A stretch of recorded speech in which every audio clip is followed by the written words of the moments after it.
Hello, and welcome back to the Georgia Tech iGEM Synthetic Biology video series. This video will focus on the Miniprep protocol. After performing DNA transformation, plating the cells, and inoculating a single colony for overnight growth, a Miniprep can be used to isolate the DNA plasmids from the cells for further experiments. The Miniprep protocol we will describe uses a commercially available kit, which includes P1 buffer, P2 buffer, N3 buffer, PE buffer, and elution buffer. In addition to that, the protocol requires a cell culture in LB media, a set of micropipettes and tips, centrifuge tubes, spin columns, and a microcentrifuge. First, centrifuge the cell culture. This causes the cells to form a pellet at the bottom of the tube. Pour the liquid supernatant out of the tube, leaving the pellet at the bottom of the tube. Resuspend the pellet in P1 buffer and transfer the mixture to a centrifuge tube. The P1 buffer contains RNase, tris-HTL, and EDTA. The RNase is important to digesting RNA, so that it does not contaminate the purified DNA end product. The next step is to add P2 buffer, which contains NaOH and SDS.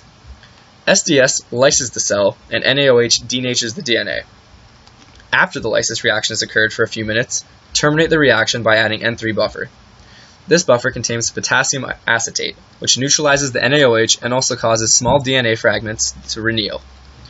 Meanwhile, larger DNA fragments, such as genomic DNA, and protein molecules precipitate. This causes the reaction solution to become cloudy. Next, centrifuge the tube and a pellet will form again.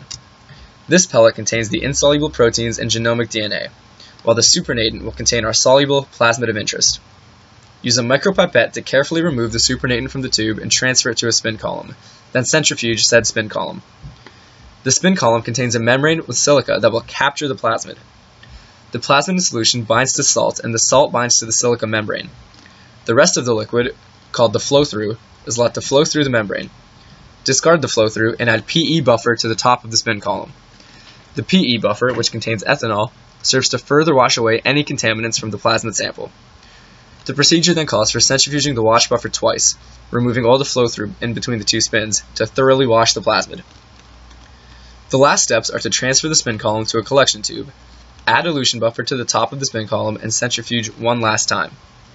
As the elution buffer passes through the silica membrane, it interacts with salt ions to release the plasmid from the silica. As a result, the purified plasmid flows into the collection tube.